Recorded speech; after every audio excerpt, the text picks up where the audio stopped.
pile as many things up as you can into trades so that he can only save one. In before triple supernatural stamina. Nope. He doesn't have that many cards in his hand.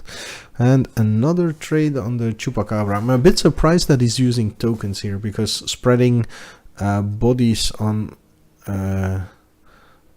more permanence, so keeping 2 tokens instead of a single Conquistador, gives him more damage from the Shifted Dunes. I think I would have put a Conquistador in front of a Chupacabra, but other than that, I think my blocks would be the same. Yeah, order them. Kill the Conquistador first, obviously.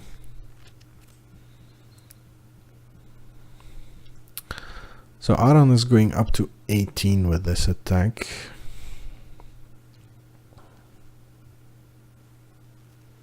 It's also interesting that Thijs is choosing to use his life linkers in this trade rather than his vigilance guy. So he's already planning on the next attack. I'm guessing he's afraid that he might die on the attack back. Doing it this way, he's missing out on 2 life. So we have 3 mana. What is coming out of Aron here? I think it's going to be a Vizier of Remedies. Yep. No, that's not the correct reason. Vizier. Which Vizier is the other one? Why are there so many Viziers? Vizier of Deferment. So he flopped out the Hostage Taker.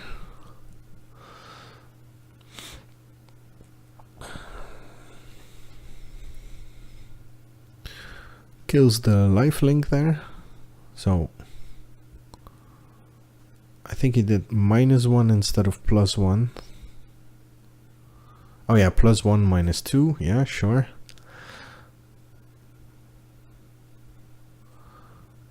And the +4 for Aron.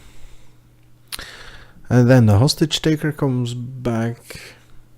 Presumably takes a Conquistador, but first we're gonna have something else. A Sunscorch champion.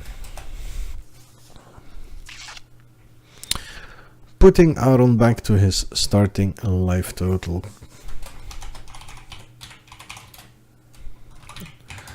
So still match 3, game 1 here. No sideboard cards. Hostage Taker grabs Oketra's Monument.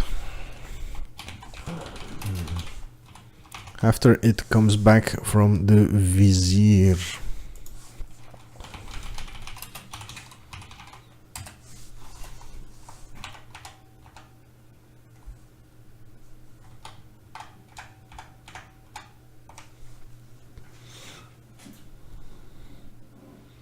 So crazy that can also take an artifact. Okay, we get a fan bearer. Fan bear. Wow.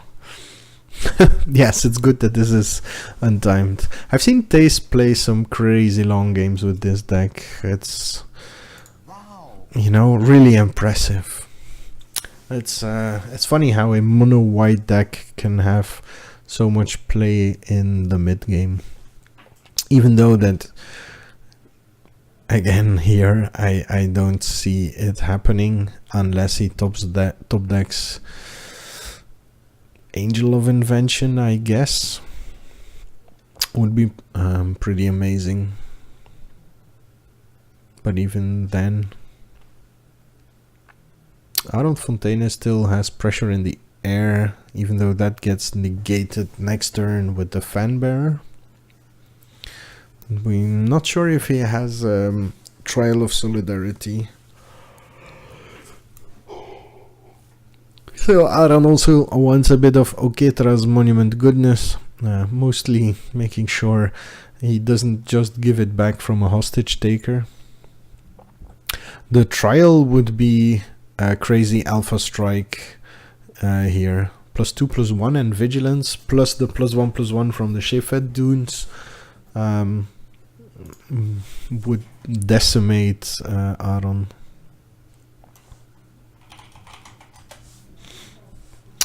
Gonti enters the fray, ready to steal your mythics and rares. Sees Gustwalker or Adanto Vanguard. Meh. Guess that'll be an Adanto Vanguard then. Although Dustwalker, yeah, is the flying finisher that he needs. Thijs, the feeling of having Gonti resolved against you is like, oh my god, I bet he took my out. It's like, oh.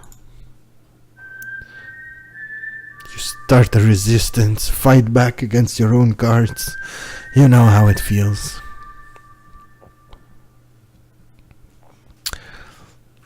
Yeah, this is looking increasingly hopeless for Thijs, to be honest.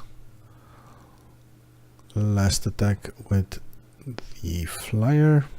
Kapow. And I think we're getting into alpha strike possibilities then when the glory bound initiate untaps next turn. Aron has 1, 2, 3, 4, 5, 6, 7, 8, 9, 10, 11 creatures against Thijs's 9. Gets another one with the Adanto.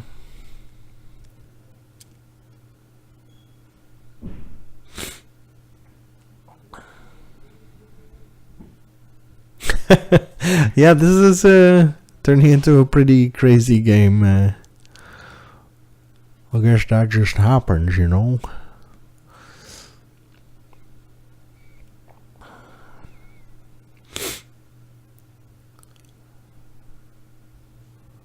Yeah, exactly. As this is regular, we are allowing people to remember their triggers later on.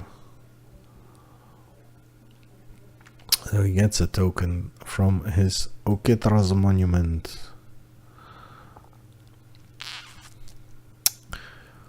So there's multiple options here. Taps the Cloud Blazer. No, the Dusk Walker. The dunes don't do anything. Their sorcery speed activated.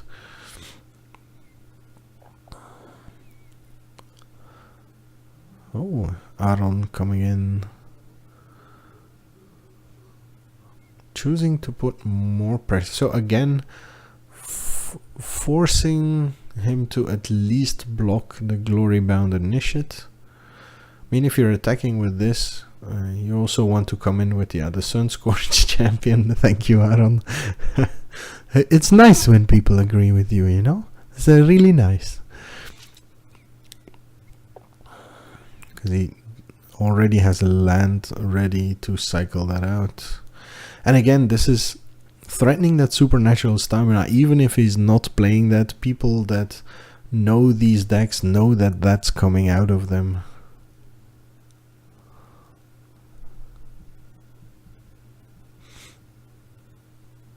The combat trick, flicker, bounce, frustration. So, instant speed, life linker. It's getting a bit cold here. Bah.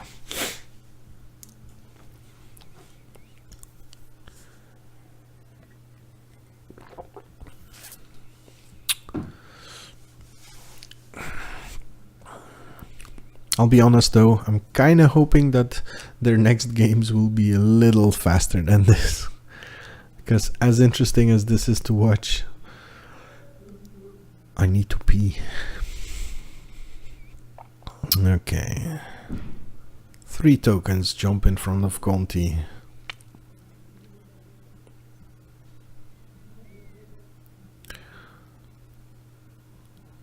Thijs counts them up.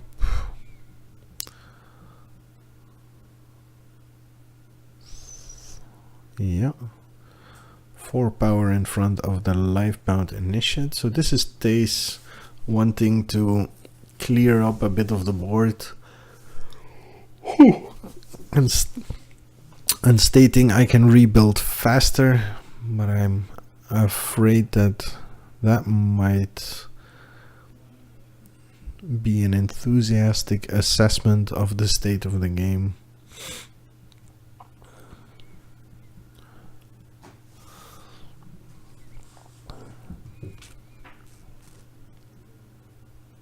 One eternity later. Okay, we managed to resolve a combat oh, no, wait, we didn't. False alarm, don't get your hopes up. No, wait, real alarm. Okay, so I think the players just realized they didn't have enough space anymore for all their permanents and decided to clean up a little bit.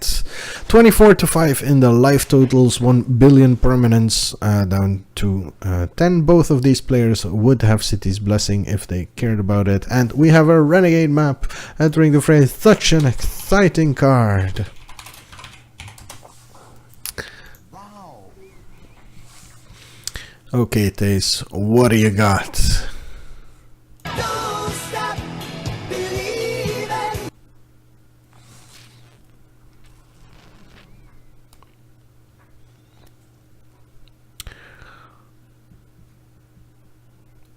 Thijs is just counting up if he can survive an alpha strike here. I don't think he can. 1, 2, 3, 4, 5, 6, 7, 8, 9, 10 creatures on the other side. Fairgrounds Warden. Mr. Warden, sir.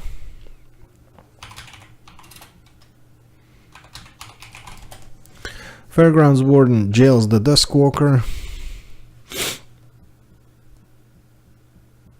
If only he cost 1 mana more and some different colors than he had his Duskwalker back.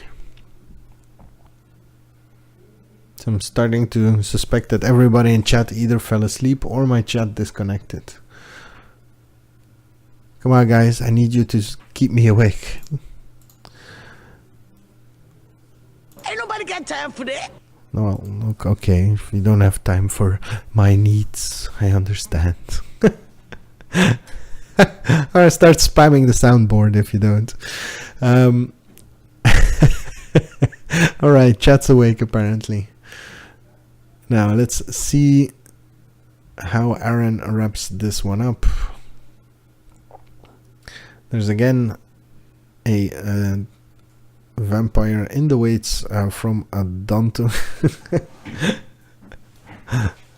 God damn it. People have managed, people have found the loophole. So, Aron, what you gonna do?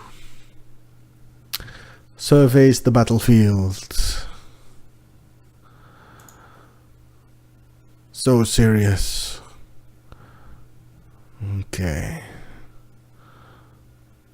The sheer concentration dripping off these players' faces is amazing as Laplace and Irma stare from the background. That's the cow and the other thingy.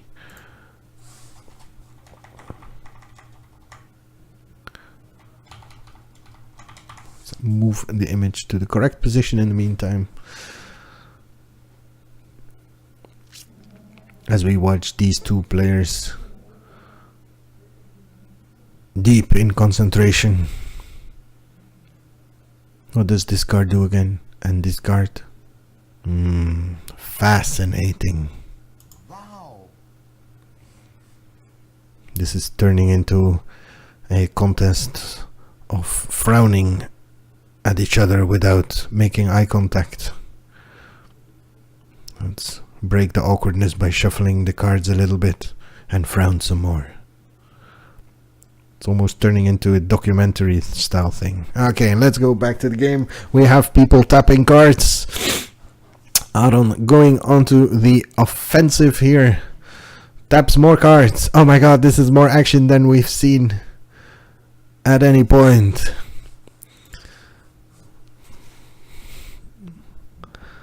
Slightly yeah, I'm hungry as well. If anyone downstairs can bring me a snack, that'd be mighty appreciated. Okay, we have tapped permanence. Now, let's go back to the staring contest as Thijs tries to figure out what he wants to block with. What does this do again? Ah, yes, it's still there. Has been there all the time. I think Aron just figured out that that's a sorcery speed activation on the Shifted Dunes. Yes.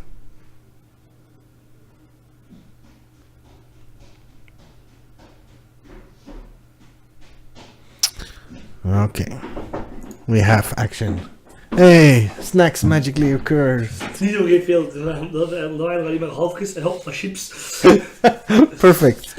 I got chunks of cookies and a few chips and a Yalla behind me. Thank you, Yalla, for the snacks. Oh, famous. Okay.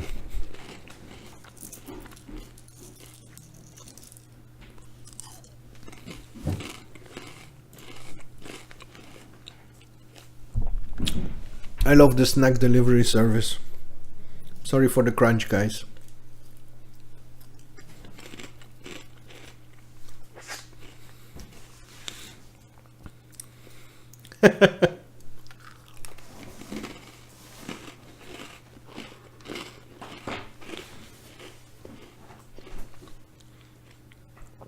So, Thijs trying to clear off as much from the board as possible.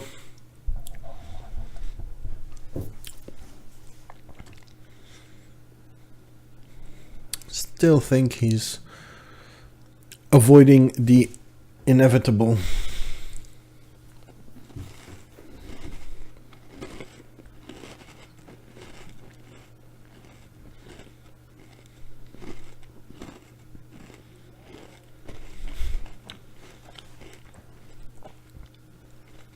Suddenly really exciting in chat. That's better like that.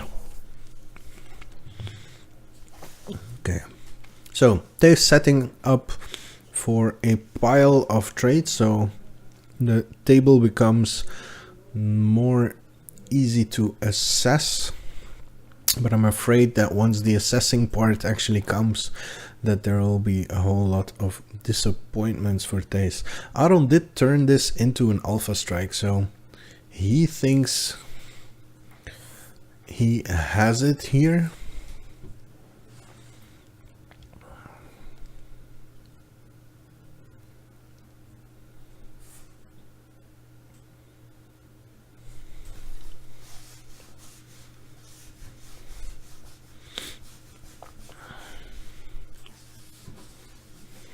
I'm guessing the Cloud Blazer was tapped by the fan bearer. Stays funny.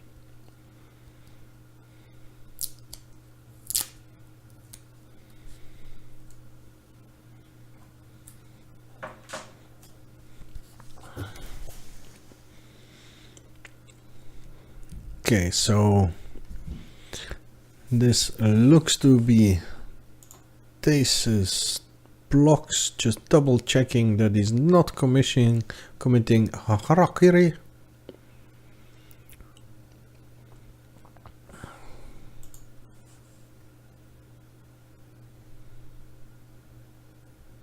Okay, there we go. Aron, what do you got? Or are we resolving damage here? One eternity later.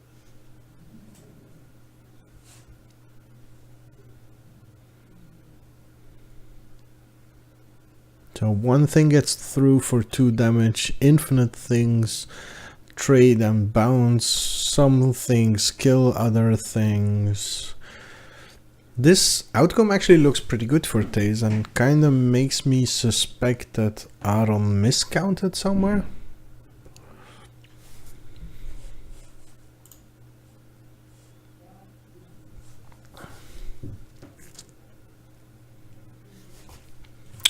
Come on, Thijs. Don't stop believing.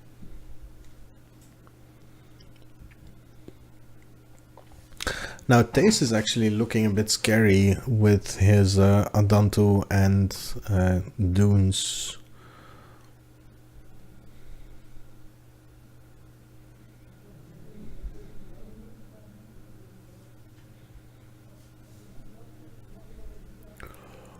Okay, and Aron keeps pushing with his 3 toughness creatures.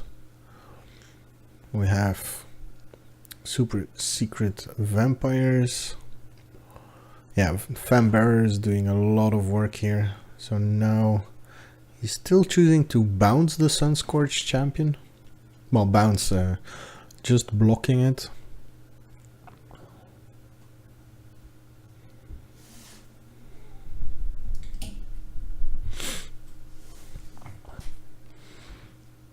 And is aiming to take out... Wait, what did I miss? Why is the hostage taker still alive?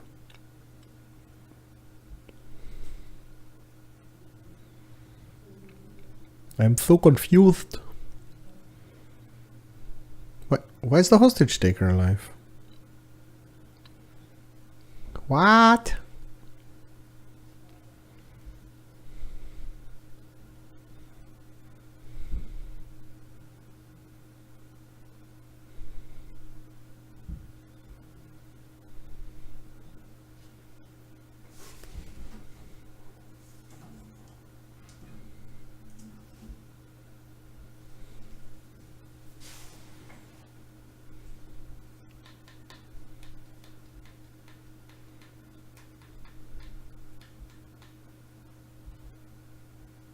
I'm gonna check real quick.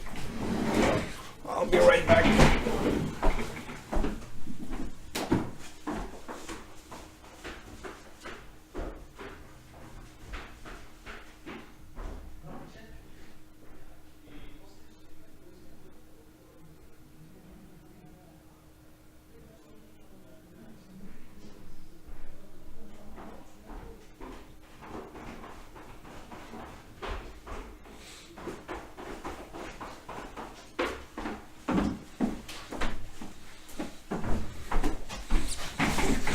Ah, look, even in my state of fatigue, I still managed to catch the mistake.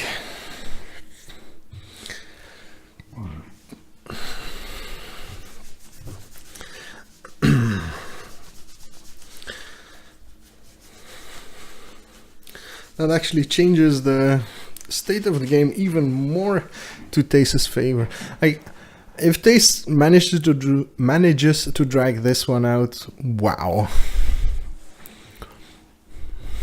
In the meantime, Aron will just be thinking, How could this happen to me? I made my mistakes. Okay. wondering what those mistakes exactly are, you know? So now Thijs is getting on the offensive here. 22 life to punch through though, so Aron has quite a lot of time.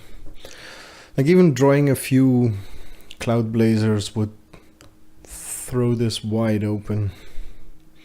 Or of course one of his more influential cards. Not the Scarab God, no! Okay. Okay, so we have a Cloud Blazer.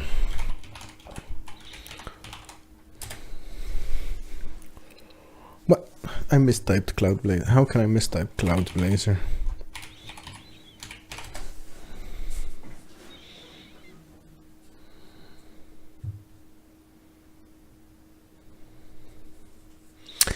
And yes, it is still game 1, ladies and gentlemen.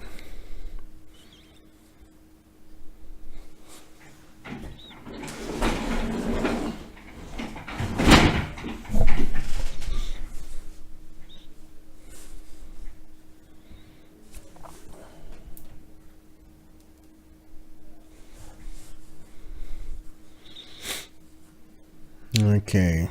Oh, we get the Cloud Blazer chain that even gives him tokens of his stolen Oketro's monument. I'm not going there. I'm not going to say again that player X has won and this is all but over, but Player Aron is X.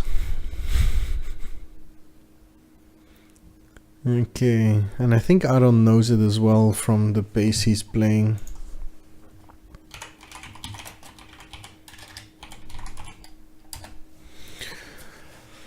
Dusk Legion Zealots.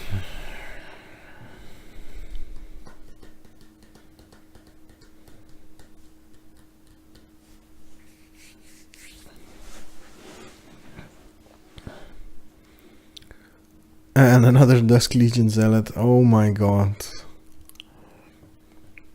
I think Aron is setting up for the lethal Alpha Strike. Come on, Aron. It was just getting so interesting. But then he went...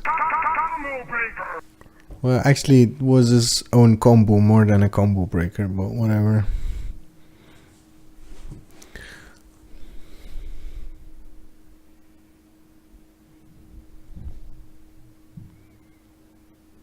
Fumigate for taste. Like, if you want to fumigate for taste, donate to the stream if you want it for free. Okay, Taste, what do you got? Oh no, oh, that's so unfortunate that he draws it so late. Is this enough permanents? So Taste will go to 3, 4, 5. Oh, he's putting +1/+1 counters on. I think he dies now. 1, 2, 3, 4, 5, 6. 1, 2, 3, 4, 5, 6, 7, 8, 9, 10. Okay, so he survives one attack. Unless Aron does any... Oh no. One of the flyers comes through at least. I think he just committed suicide by putting 2 counters on the angel.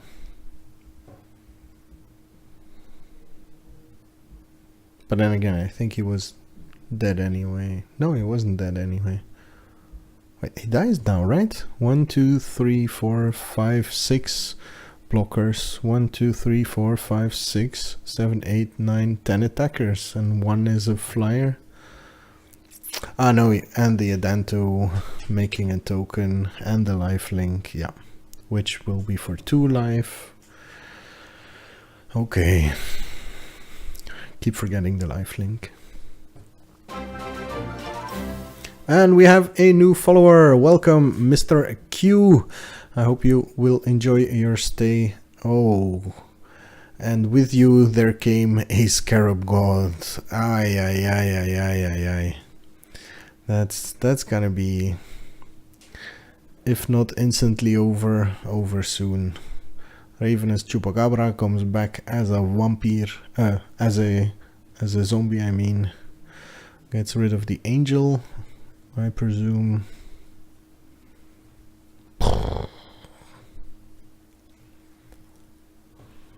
Yep. Still have to pay for that. So let's have a look at the Scarab God for the people that don't know what it does. It ends games, that's what it does. Oh, I didn't even realize that you can instant speed the reanimate ability. That's... he can even recur a hostage taker, get rid of something else. And then I'm guessing he alpha strikes for the win with that.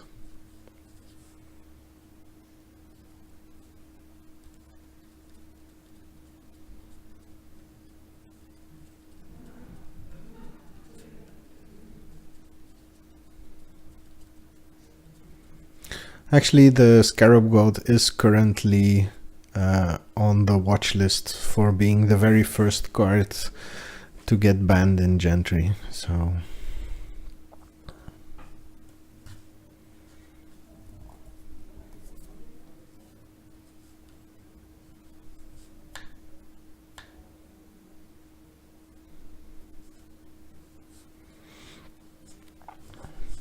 Finish him! Yeah, that is the end of game 1.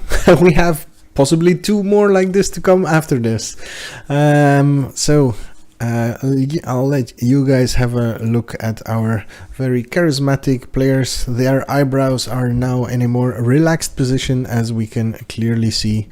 And we will have a little look at the deck lists. I'm not going to share them yet, as these players still have opponents. But from Thijs, it doesn't look like we have that many tools coming in to fight against these kinds of Esper decks.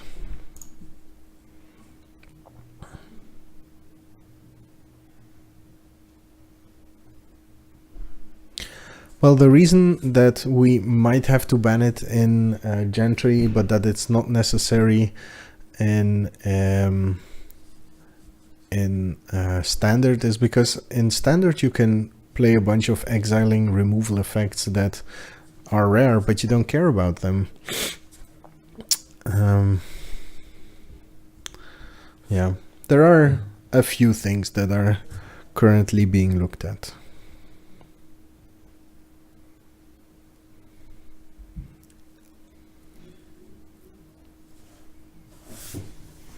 Yeah, it's true, there are options.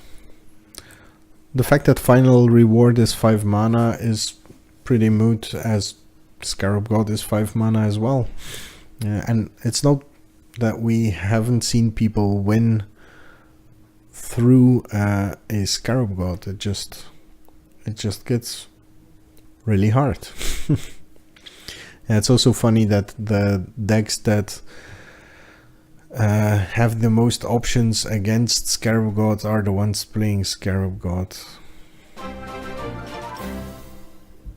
And we have another follower. Welcome, Lozzipus, or however you want me to pronounce that, to the crew.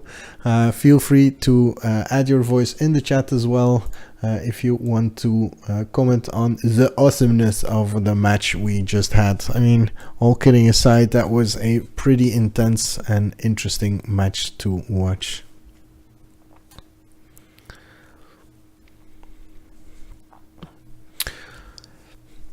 And again, to comfort the chat, Scarab God and Cloud Blazer are on the watch list. Scarab God for a possible ban, which is unlikely, and Cloud Blazer for a possible virtual upgrade to rare, which is something we have already considered. So we're gonna see if the metagame adapts to the card properly. Because I wouldn't want a free win card like the Scarab God to ruin people's fun. We'll see what happens. It hasn't happened yet, so, and this isn't the first time a card goes onto the watch list either.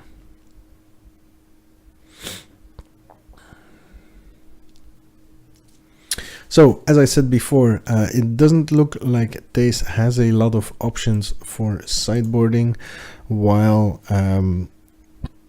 Aron has quite a few options to bring in that should be rather good against Thijs's deck.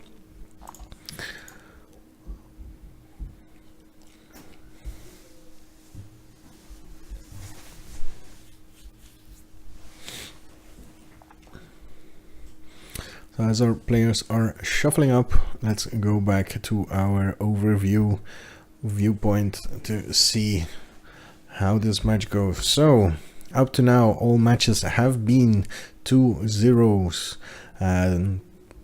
This was game 1, and I think it took more.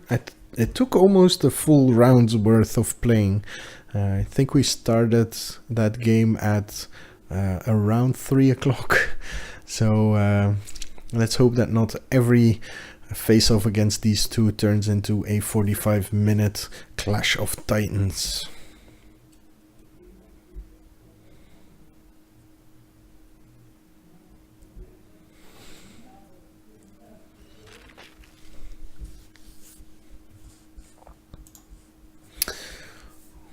Okay, so have a look back at our bracket. So we are in match number 3 of Thijs versus Aron. Ian and Frederick have already locked up their position in their semifinals, and Jelle and Ronnie are impatiently waiting, as heard by the laughter from the ground floor here, for their chance to play on camera. But we have this match now. And we still have the perpetrator in screen of the end of game 1. Scarab God came earlier than Thijs' Angel of Invention. That's pretty much how that match ended up.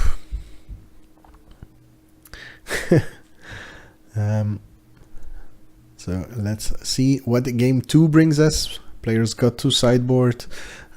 Both players are playing pretty established decks, so you'd think people know what to play and how to play against them.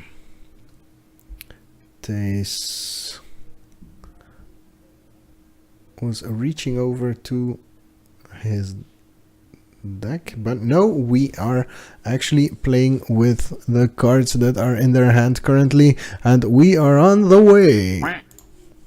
Where? Who left the dog in? The duck in. We get a Renegade map and a Gear Walker as the Gear Walker, Gust Walker as the first permanents here. There's again a Shifted Dunes on Thijs' side of the board, constantly threatening that boost to the team.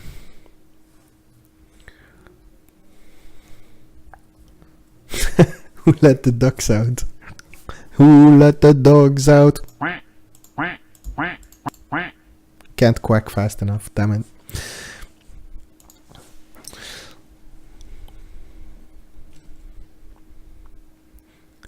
Aron forgetting to draw a card there, and we have a Countless Gears Renegade with his little buddy. This is a pretty interesting addition to the deck. I think it adds an angle to the deck that's a lot more early game than we're used to from... Wait. Oh yeah, the Dunes also pinged for 1. Put it on multiple buttons. I should put my ducks on multiple buttons to increase quack speed. And, you know, that's something you don't want to take out of context. Okay, we have Oketra's Monument for Thijs at a proper timing in the match this time. Who remember the first Monument came about half an hour into game 1 or so, the previous time around. So Thijs will be putting a lot more pressure on Aron, but Aron also has the answers for it now. He will have cards to remove the Monument or counter the Monument or discard the Monument, whatever. If he wanted to, he could have those available to him now, while Thijs is deploying his pocket army with a Legion Conquistadors, with a Oketra's Monument on the table. That's 4 mana for 6 permanents, 4 mana for 6 power and 4 permanents. That's a pretty solid deal if you ask me, especially if you consider that only one of them is technically worth a card.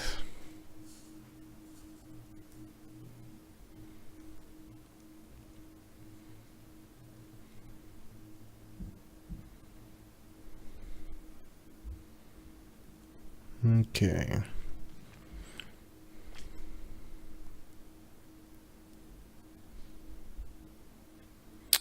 The second Conquistador, another token. But that Sailor of Means on the other side will pose quite a bit of a stopboard here.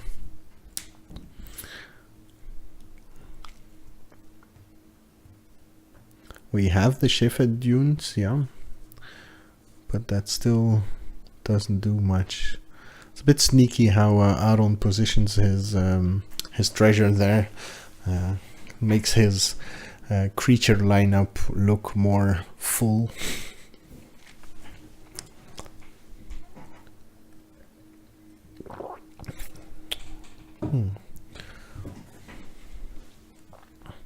Aron has a forsaken sanctuary hiding in his hand there, but it looks like he's contemplating whether he wants to play Prophetic Prism and something else now. Dryad Arbor Treasure, yeah. Chupacabra, using the treasure and getting rid of pretty much the only relevant creature on Thijs' side at this point.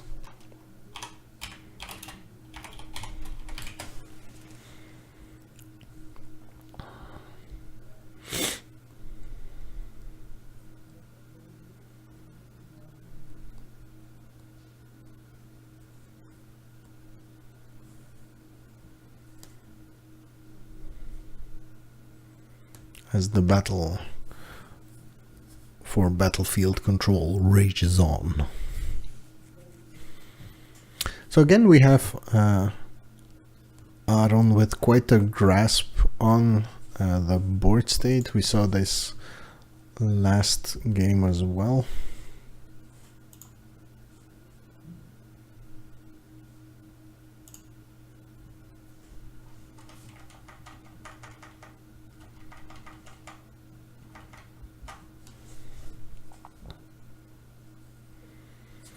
But then it didn't translate into a win. Let's see if he can do... then it eventually did translate into a win. Let's see if he can do the same in this game.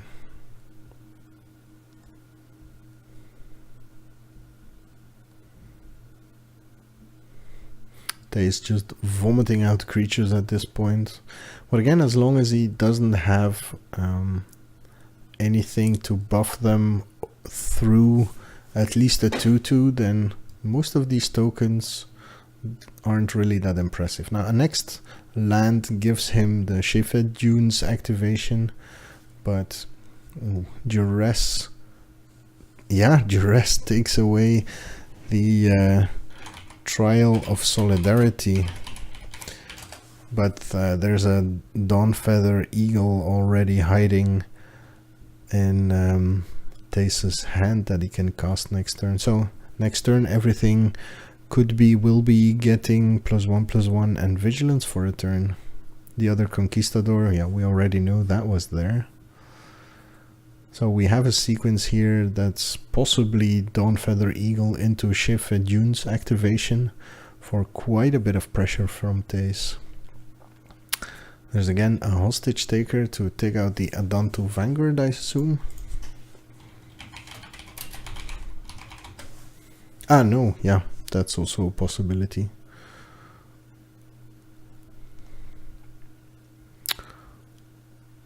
Yeah. Still, it doesn't affect the board and the attack on these next two turns. Ah, no, yeah, it does, because now he can't play the Eagle. Yep. He needs to top deck a basic land to actually play Eagle now.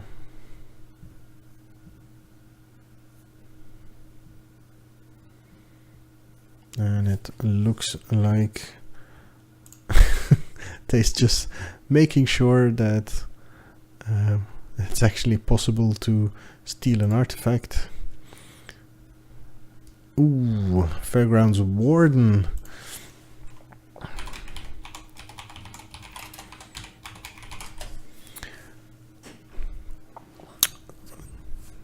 Fairgrounds Warden stealing a Hostage Taker. That's neat. Okay, so gets back his Okitra's Monument but doesn't have an attack. Threatens the same thing next turn now. So we're again on the I could go Eagle into Shefet Dunes double Alpha Strike territory to finish up this match. Finish up this game and make the match 1-1. Aron doesn't really seem to have that much gas. Digging with a Prophetic Prism.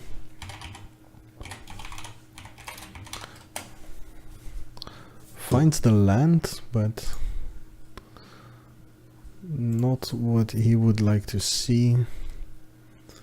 So the attack next turn will be for 8, 12, 21 vigilance. That's sturdy. 21, 24 vigilance possibly.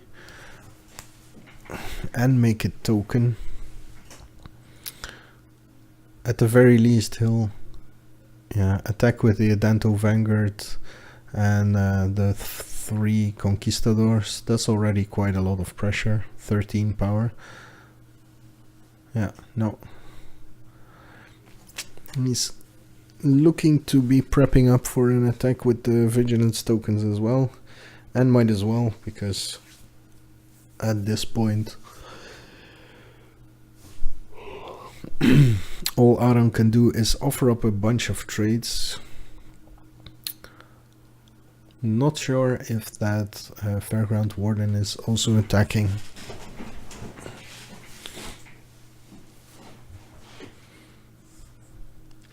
So very different pace of play that we've seen in game 1. Like I mentioned before, this was going to be a lot more explosive from Thijs' side. He'll be able to put a lot more pressure in the mid game. Oh, we have a Vizier of Deferment.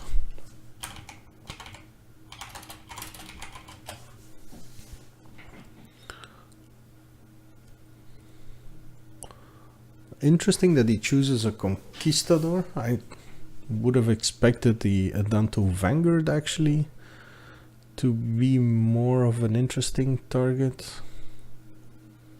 And this doesn't even force the 4 life activation. I hope Aron realizes that everything gets +1/+1 here. I think he does, since he would be blocking a token with his Sailor if that weren't the case.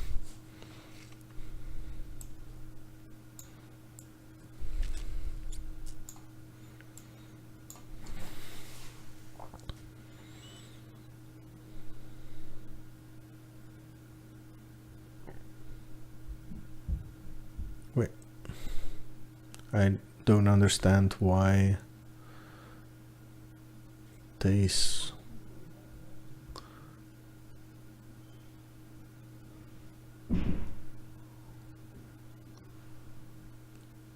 Why did Thijs lose life? What? Did he activate the Adanto Vanguard's ability for nothing? It was blocked by a servo.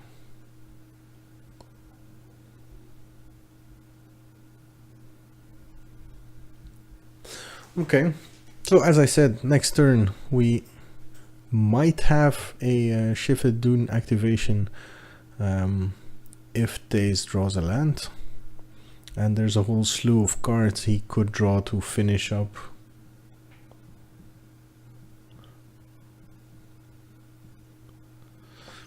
There was the question why he didn't bounce his Chupacabra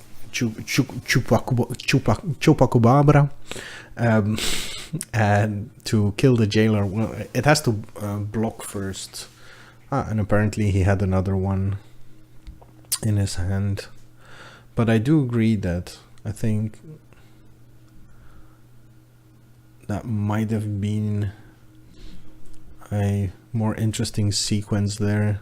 So you block first and in declare blockers, you get it back, but that doesn't let you block with the Hostage Taker or the Vizier. So it's a bit awkward in that regard. At the Chupacabra.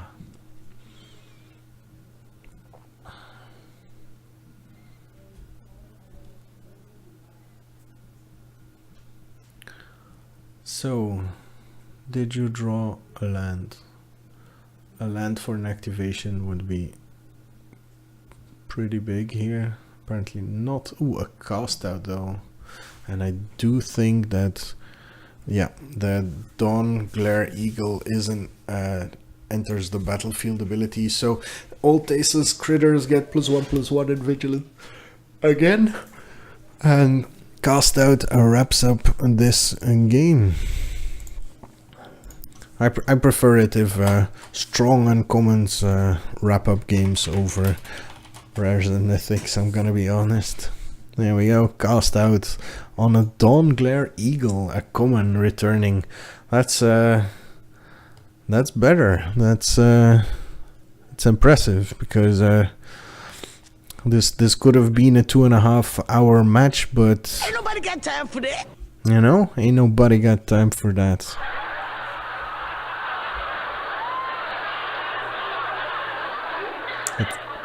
It's awkward how long that laugh track takes.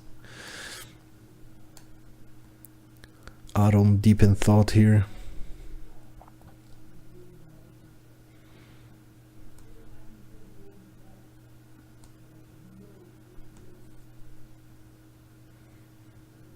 Okay. So both of them are actually actively going through their deck and sideboards to figure out if they could or should do something differently here.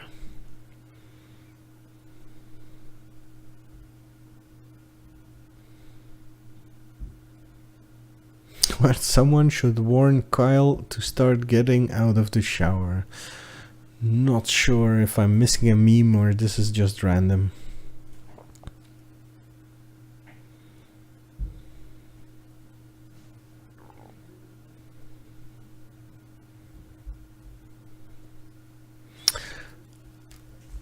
Apparently, pretty active revisions here. Of course, these players didn't know their opponent's deck lists before the games, so they are discovering stuff after every passing game, of course. So in the background we see the trophy for the Gentry invitation, the Gentry Open. It's what we are aiming towards.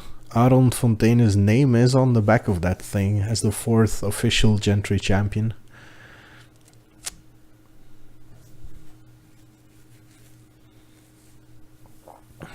But apparently things aren't as easy as they sometimes seem. Both players are looking like they're fighting back migraines or hordes of invisible microscopic what's-a-doodles. Nobody was mana screwed, actually. When Monument does what Monument wants to do, then things tend to end rather quickly. That's pretty much what happened.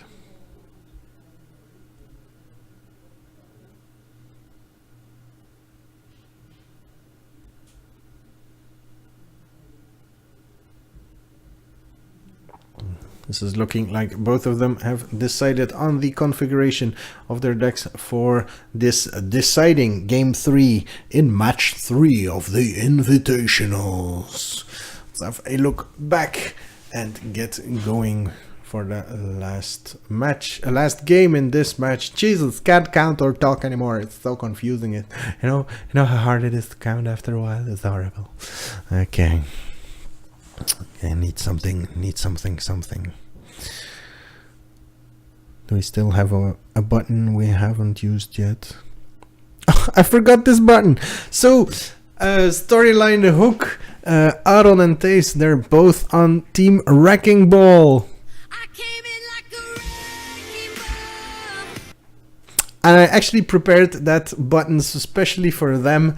So the unfortunateness of the draw matching them together is real. Both of these players are finalist capable candidates as far as I'm concerned.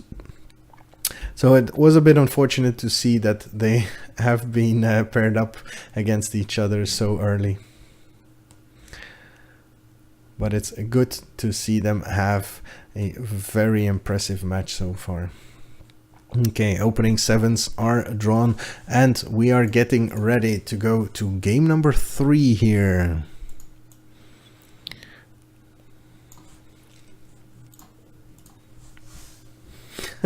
Hashtag puke for Miley Cyrus. Come on, man, it's contemporary culture or something like that.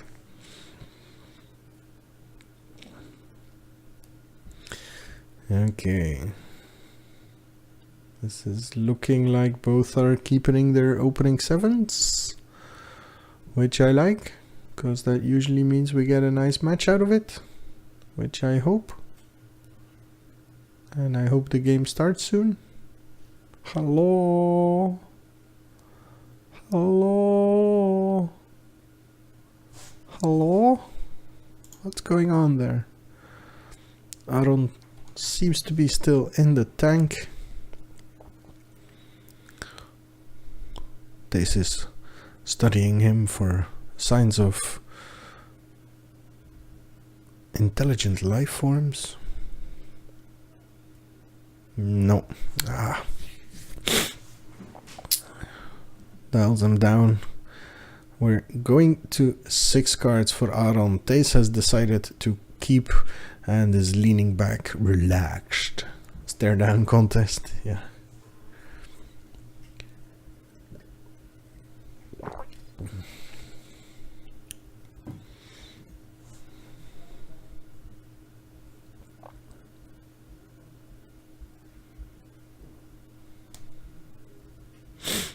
Let's hope things are better for Aron now. Interestingly, he had a decent mix of lands and spells, it seems, and that makes those cards of mulligans the hardest ones to take.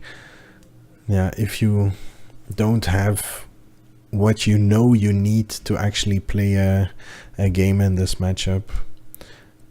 2 land, 2 Cloud Blazer. I can imagine a handful of matches where that is borderline keepable, but not in a matchup that can explode and kill you the turn you actually play that Cloud Blazer.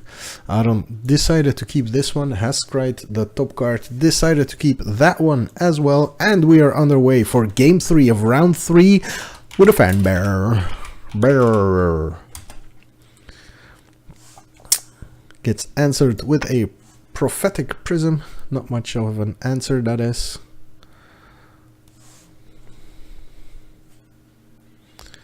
And the Gustwalker. They're playing way too fast for my typing skills. Thank God they'll eventually slow down.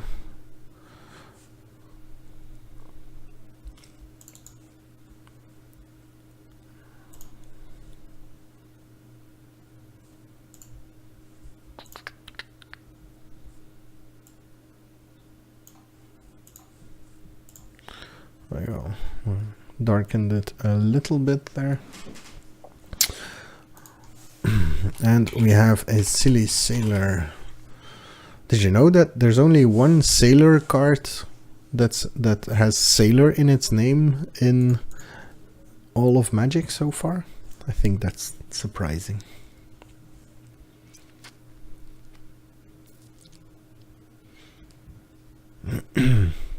So Thijs again poking for the first points of damage.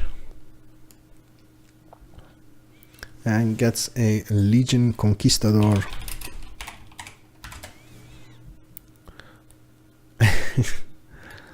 Aron just checking if that means Thijs is going over hand size.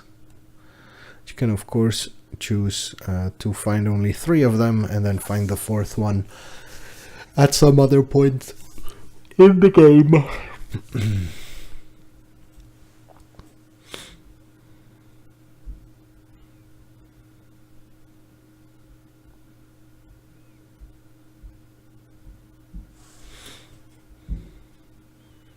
The Legion Conquistador found his buddies, and we're swinging back to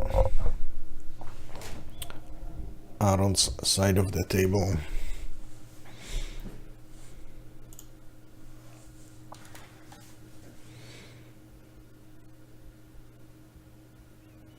Five mana for a Cloud Blazer.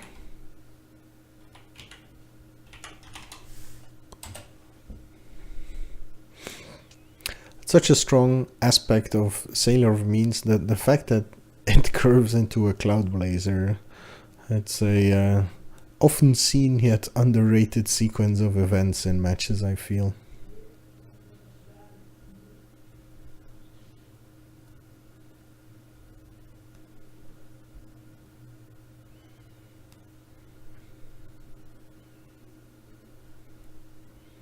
Thijs does have a full grip, but has to fight through this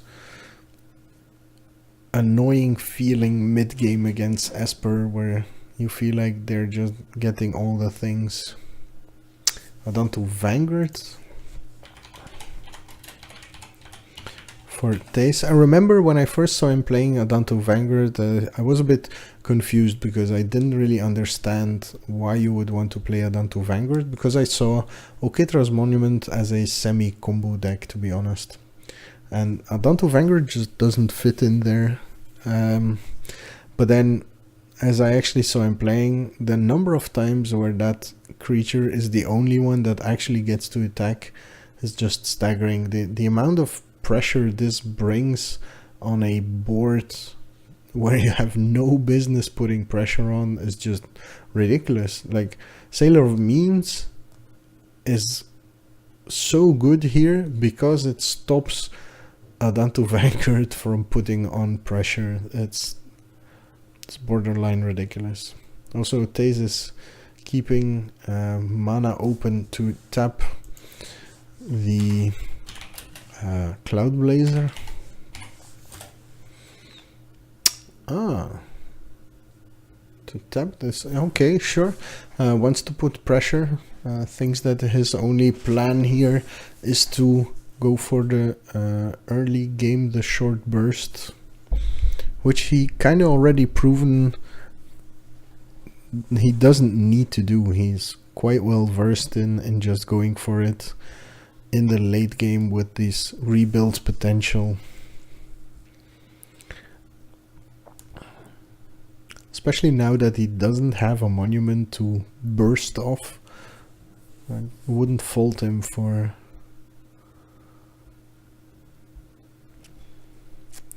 trying to go a slightly slower approach. Of course, this gets cards off the table that could otherwise be annoying when blinked or returned or viziered or hostage taken, or you name it. I also see Aron here not afraid to use his Cloud Blazers to trade for cards in combat, which is something a lot of other players seem hesitant to do. And we get the Aviary mechanic.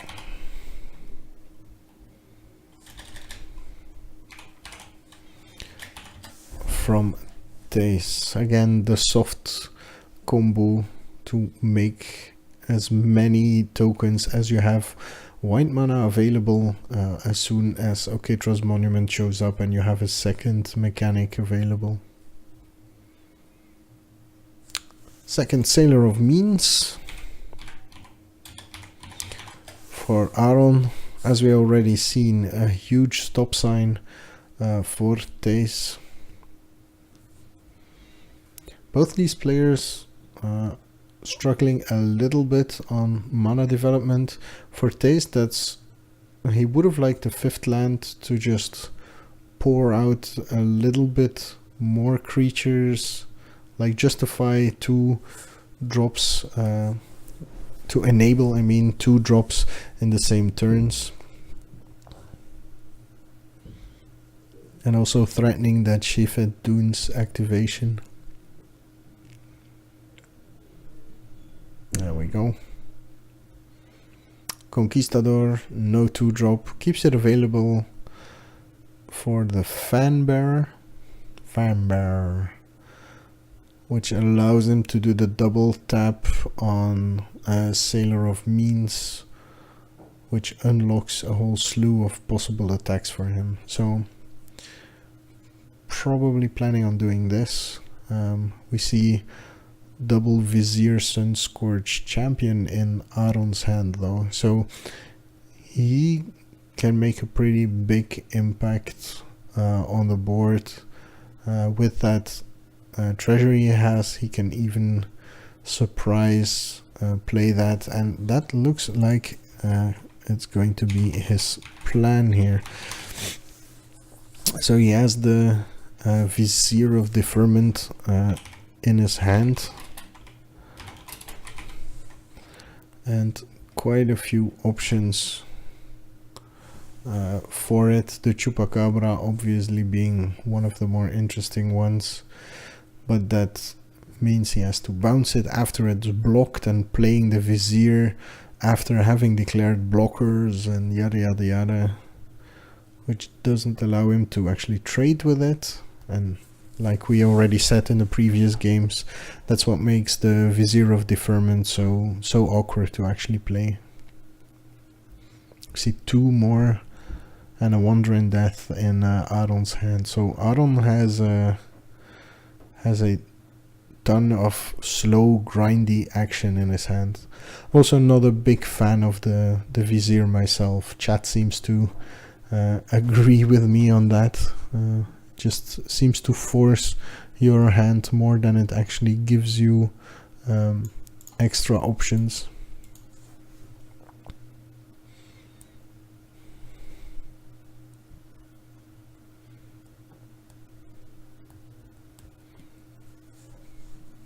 And both our players slowing down again. This is a gruesome match of looking for little angles and possibilities for attacks, for sure. And I do think that Aron is a bit favored in this matchup, even though he's playing what some people think are suboptimal cards for it.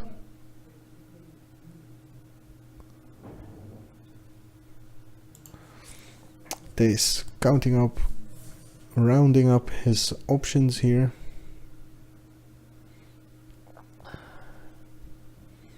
But will get surprised by the Vizier.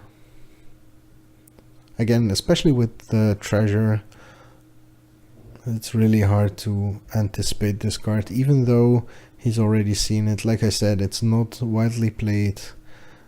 And the white mana is coming from a treasure here. If you're a mechanic, and a Danto Vanguard, not letting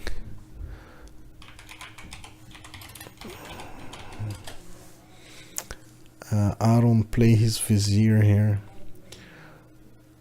It's interesting that he plays the second mechanic, as if he were to wait for a monument for this, it could have made for a pretty interesting interaction on his board, because you cannot do Aviary Mechanic, bounce Aviary Mechanic, play the other one, bounce the first one, play the first one, bounce the second one, etc, etc, etc, to keep making tokens if you put both of them in play.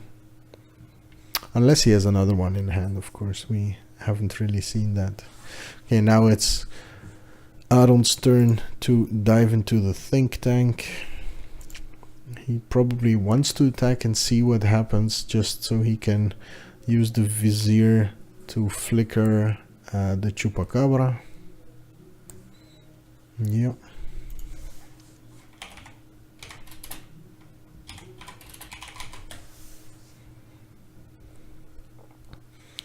So again, there we have the Vizier. Flickers the Chupacabra. No, the damage first, I think. Yeah. Chupacabra comes back, takes out the Fan Bear.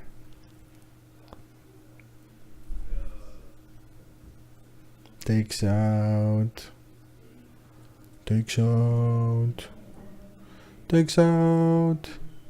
What do you take out?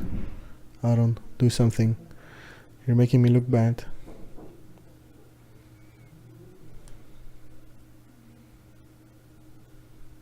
The Fan Bear. Ha! Making me look great. This uses it to tap the Scorch, the Sun Scorch champion.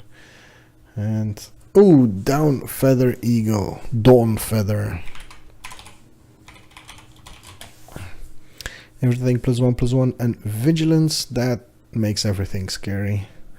Again, Aron has Vizier available to him. Yeah, everything's coming in. A bunch of blocks. And then I'm guessing Vizier to bounce the Chupacabra to kill the Dawn Feather Eagle will be the play here.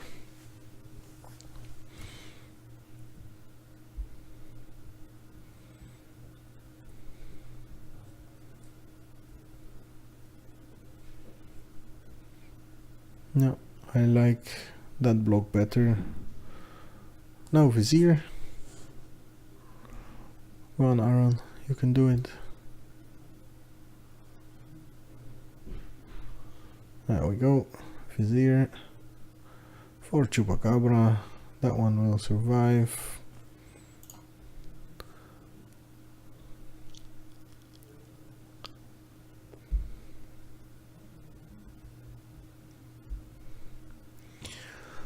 Some amount of not yet relevant damage.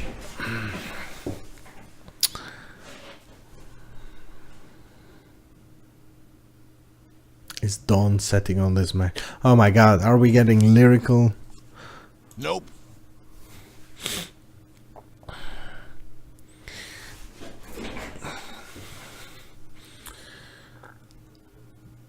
And then the Chupacabra comes back, gets rid of the Dawn Feather Eagle. And we are firmly into this match already. Not a clear advantage for any of the two players.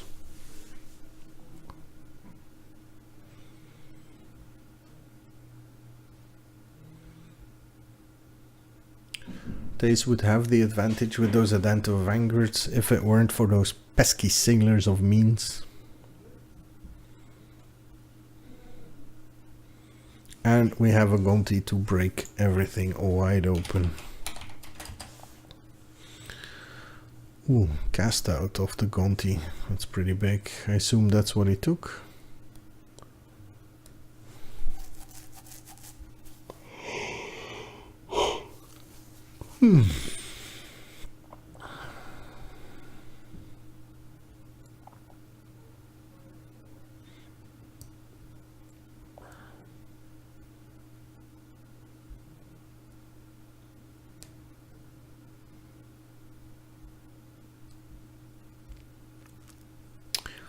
And we're back to both players trying to figure out how to actually get an advantage in this match.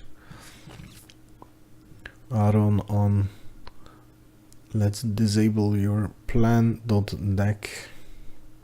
Thijs on I have infinite plans and everything can explode in your face.deck. Now we've seen this kind of position before in game 1 where Thijs doesn't get his monument and draws all the parts that make monument awesome.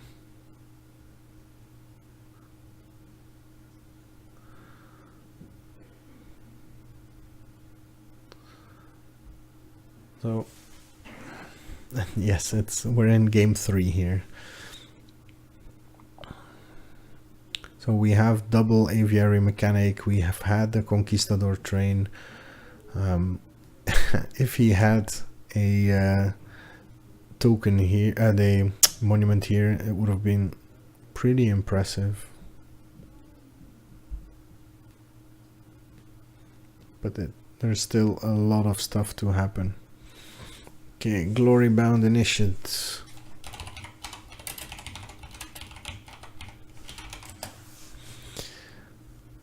As a way to break it open.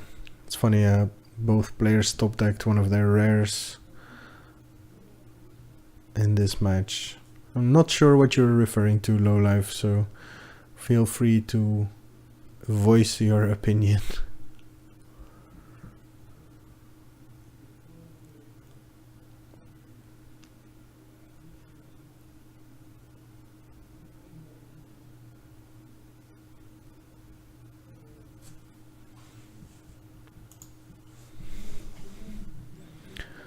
This turning into a pretty cerebral match, and here is where you see the difference between two what I consider good players with what I can imagine would be lesser players when faced with a board like this. Okay, but then Thijs top decks another Dawn Feather Eagle to break everything open. I was about to say that not losing focus when things are getting as cluttered and full as they are here is a very important skill to develop. So we have a 5/5 coming in, a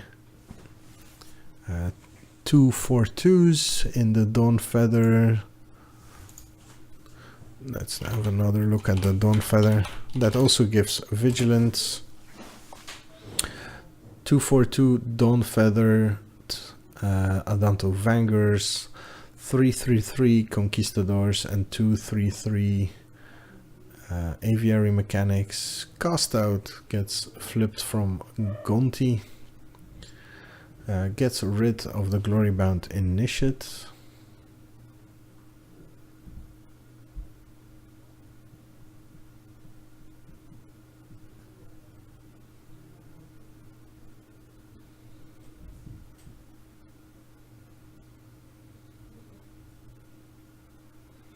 Now we still have some blocking to do.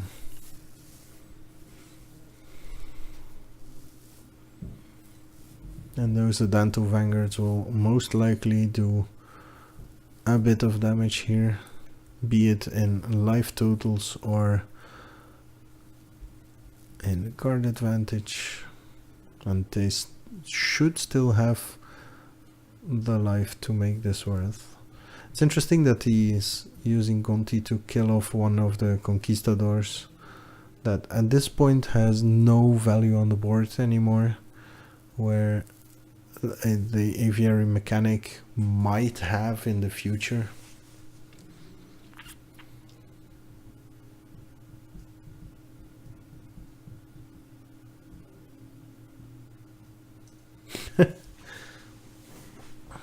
It is a pretty long match, but I hope that everybody agrees that it's a very interesting match as well. It's not because I'm playing with the soundboard that I don't think it's interesting. It just gets pretty hard to say the same thing over and over again in commentary.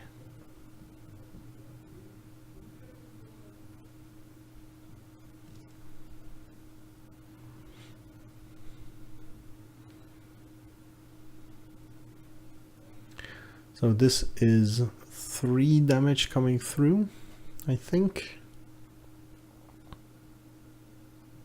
Yeah, a lot of hard decisions. And like I mentioned just before this attack started half an hour ago, it's really impressive to see how involved and focused these players stay on the game, even though it is getting this complicated.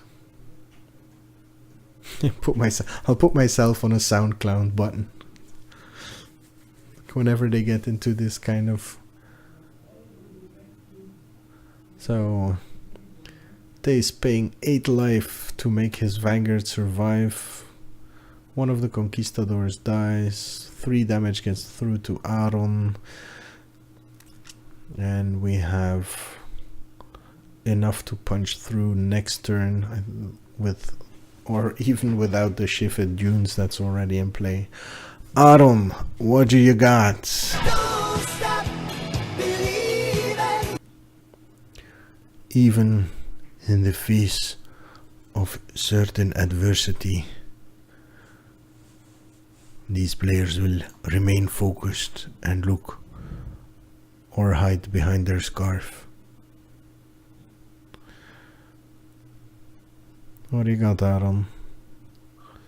Can you figure out this puzzle? Don't forget, Aron is the winner of the previous Gentry Open. That's how he got his slot to play in this tournament, so he's definitely not an opponent to take lightly. Has multiple GP Day 2 appearances. So a decent player for sure. Not that Thijs isn't, but okay. Submerged Boneyard gets added to the battlefield. That doesn't help.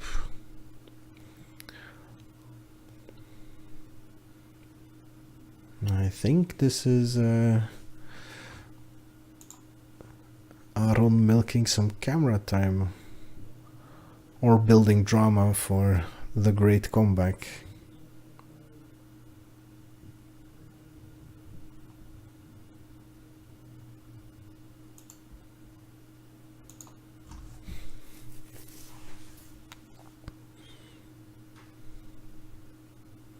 Okay, let's see.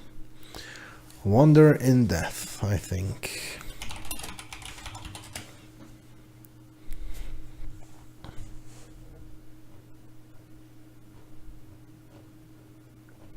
Yeah, Wonder in Death.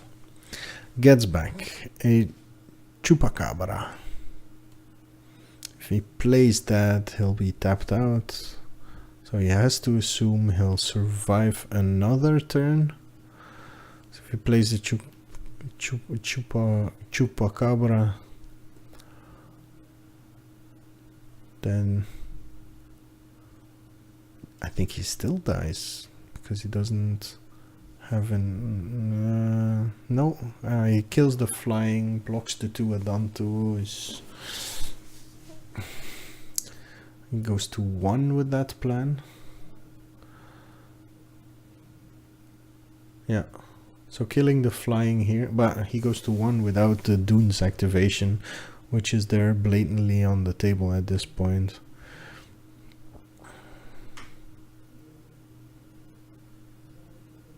But he missed up mana here, because you need black for the Wonder in Death. No. Is it relevant? No. Yeah, he has 3 black available to him. They'll figure it out.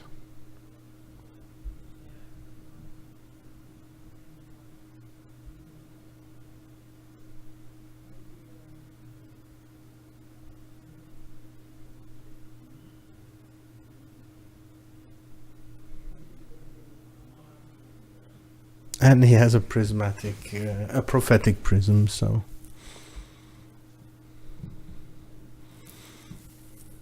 But I think Aron, I think both of these players know that this match is over and therefore they don't really care anymore.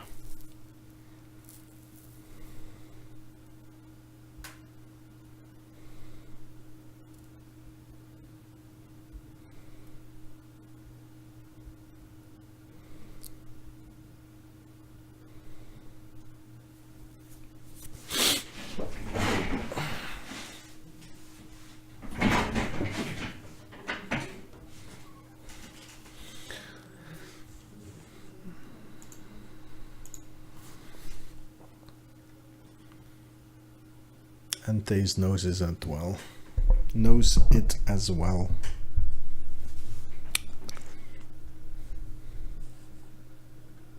And there we have the handshake.